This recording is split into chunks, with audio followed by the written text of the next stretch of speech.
So, did you walk around your shop today and hear of any conversations or maybe talk to your team and find out what they're working on? Are they following any SOPs or systems that you have in place? Did that make you smile or did it kind of make you cringe because they were kind of doing what they needed to just to get through the day? Hi, I'm Laura Sutherly with Agtivation. And on this episode, we're going to talk about why it's important to have that strong foundation, those systems in place before you even consider using AI in your small business. Today, I'm joined with Brad Killgore. And of course, I'm excited that he's going to provide his insight because he too believes a strong foundation is the best way to move forward with any of the AI tools that are out there. Hi, Brad. Thank you for joining us. Hey Laura, I would totally agree, and I'm looking forward to hearing what you got to share, what you have to share today, because we always have a good time. Yes, we do. Yes, we do. Well, this kind of came out because when I talk to different teams and ask, okay, what or how are the members bringing in AI? Is there a conversation? I know last week we talked about AI policy, and if you are questioning how to put an AI policy into your business, maybe review the harvesting growth episode from last week. But when the conversation came as to, okay, how are the team members doing it? Is it actually making systems or your SOPs stronger? Or is it kind of causing this weird, is it really throwing everything off the tracks? Okay. So it comes down to if you have something in place. So whether it is a service call, it comes in, what are the steps to make sure that gets to be assigned, follow up? Do you have a way to circle back around a year later to make sure that they have things ready for, say, spring planting? Because of course, right now, that's what's happening here in my neck of the woods is a lot of people are getting anxious to get their implements, their planters, get their tractors into the fields. So if you don't have some of those systems already in place, it does not matter if you bring AI into the fold, it will just amplify what isn't working well. So we say always write it out. And you can use AI to kind of say, how can I strengthen this? There's a lot of great, when you're looking at some of your LLMs, whether it be ChatGPT, Gemini, Perplexity, whatever, it can maybe help you with laying out those SOPs or strengthening your systems, but you sure don't want to rely on it because you have ran a successful business for many years. So have it complement or strengthen it. Don't let it just write how you want your office or your technicians to run. I would totally agree with that. It's almost like, you don't want to have an unorganized shop and then try to put a system in place. You have to clean it up a little bit and get things where they're functioning and where things are somewhat organized. And like you said, Laura, you can use AI tools like ChatGPT, Gemini, that type of thing to find streamline some things, create some SOPs, create some documents. I mean, utilize that, but then to really fine tune it, you got to have the foundation built first. I think you mentioned something about a house earlier, building a house. Yes, I find that. So I grew up in construction, and that's what my dad built a lot of houses and did excavating. And that was it when I started building websites almost 30 years ago. Yes, it was like, okay, we just want a website, and people didn't really know. Well, over the last probably 15, 18 years, we have stepped away. We say we don't just build websites, we would have actually worked with discovery or strategy first.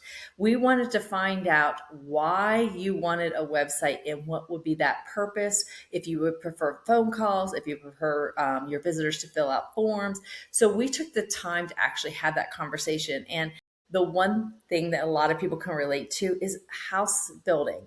And in other words, if they ever built or even remodeled a home, you knew you just didn't go run to the local store and grab timber and said, let's get started. You planned it out. How many bedrooms, bathrooms, where was the kitchen? What was the flow? So you worked with an architect. You really had a strong foundation. You knew the ins and outs. So therefore you didn't start just building a house and then went, oh, yeah, we really should have considered having the kitchen on the first floor or, where you wanted your laundry room and stuff. So I think that's if, as we all get excited about AI, as we see how much is being rolled out all the time that's new. If we think of it as building our own home, even with your own businesses, you knew that you just didn't say, I'm starting a business today and off you ran. You went ahead and you had a plan in place. Now, that's not saying that we haven't been flying by the seat of our pants at different times. All of us have.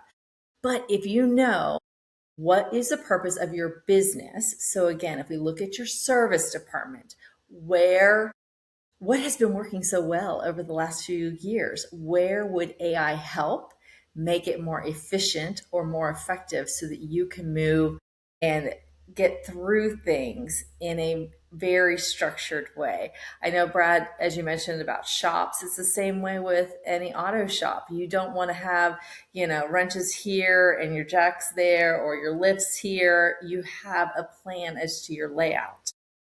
That's exactly right. Well, and I had a similar experience, meaning my dad built houses as well for many years, and it's the same concept. You need to have. I'm actually have some contractors in another state right now building a house for us for a family member of ours, but I'm the person coordinating with the contractor. My gosh, it's such a slow process. But the point is you have to go through the beginning part. You have to get the permits. You have to get the paperwork in place, right? Before once the paperwork's in place, then you build the foundation. It's very much like building a house when it comes to making sure your business is put together correctly so that you can then supercharge it with AI systems. There's an old saying that if I jumped in my car and I tried to drive to Laura's house, which I've never been to, across country, I would probably eventually get there if I didn't have a map. But it would be very smart for me to have a plan, have a map, have directions, and that's really what we're talking. That is, that is. So the big picture is whatever you're asking AI to do, make sure it's clear, make sure it's organized. One thing that comes to mind is we had, with all these new systems coming out, obviously there's one that's out there that was talking, you can have your emails go to box zero, or they can really get involved in your business and answering things. And the gal ended up unplugging her computer because all of a sudden she was seeing emails just gone.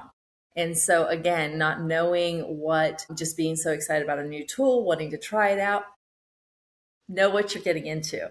So, again, baby steps, have a plan, be very clear, know what your objectives are, and ask whatever. So if you start with ChatGPT, ask what it can do best for you. If you're in Gemini, ask what it can do best for you. Because as you are interviewing that particular model, you might be very, very pleased to see what it brings forth. Now, there's some aggregators where it will actually use different models and actually say, okay, I'm better at this versus that. So images versus writing versus polishing stuff. So there are some different ones. And I know in future episodes, we'll continue to explore as to why you would want to use Perplexity for deep research.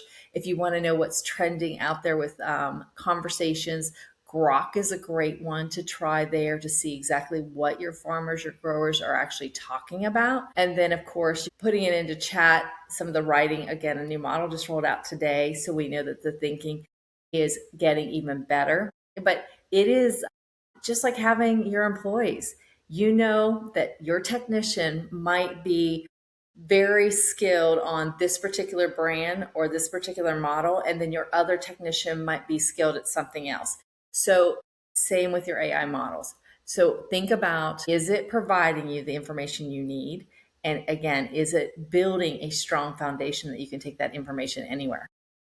That's right. Well, the other thing that I think you mentioned that I felt was important was, if you're just getting started with AI tools, I would recommend literally setting up a free ChatGPT account, setting up a free Gemini account. If you have any sort of a Google account, Gmail, or a paid workspace, you already have ChatGPT. But just get it going, get a free one or a low cost one. Same with Grok. I think you can use Grok, which is X, used to be Twitter. You can start testing these things out to see what's going to work for you without really spending much of anything, and find out what works. Like Laura mentioned, this is going to be really has a lot of features. Or excuse me, Grok has a lot of features, but it's really pulling in current events. It's literally to the second of what somebody may have posted from their business, from whatever they may be doing. So you have that aspect, and then, like I say, ChatGPT, Gemini. Obviously, there's several other ones. There's also some different systems where you can test them all in one, and so there's different aggregators, as you mentioned, where you can test them all out. But get your feet wet. Just jump right in, and just test it on simple stuff. At this point, you're not going to break anything really, because you're just learning how they work. I think our warning is, again, when you hear something that's exciting, that, hey, I won't ever have to answer another email or post a social media post because I can set it up to be automatic. We just say be cautious about that. And as Brad was saying, start with something small, something that can move you forward. You feel like you've accomplished something, but it doesn't have any bad effect on what you would be doing with business, because you don't have that truly connected yet. But I would also say ask. So if you are, as the business owner or someone in the department that is learning the AI, find something, start with it. So we'll say it's an SOP, which of course is just going to be an outline of what they have to do. Even to, hey, you come in, you turn on the lights, you open up registers, or whatever might be your SOP to opening your business every day. If you have one current, upload it, ask AI to strengthen it or add to it. But then ask whoever might be in charge of that task throughout the day, ask them to review it. And again, getting input, because again, we think of 10% gets it started, let AI do 80%, and then you finalize it because you're in the loop. You're going to be very pleased that if your employees, your team members review that, they might give you fantastic feedback as to, yes, that was very helpful, or no, really won't need that. Again, if you're thinking about your service techs, a lot of them have great checklists. Consider having that AI can have them do that efficiently after they finish a service call. And then AI can do the step of follow up, or even marking it that the following year come back to that same grower to see how you can further help them. So I think you can tie in and have that communication with your team so that they feel like they've had a really good say as to what makes their days go better. Yes, I would 100% agree with that. Well, I think we've covered a lot today, and we hope that you, if you're watching and you're listening, you take this, you run with it, and start having fun so that you can really strengthen that foundation in your business. And then, as we always say, get out, play in the dirt, enjoy another week.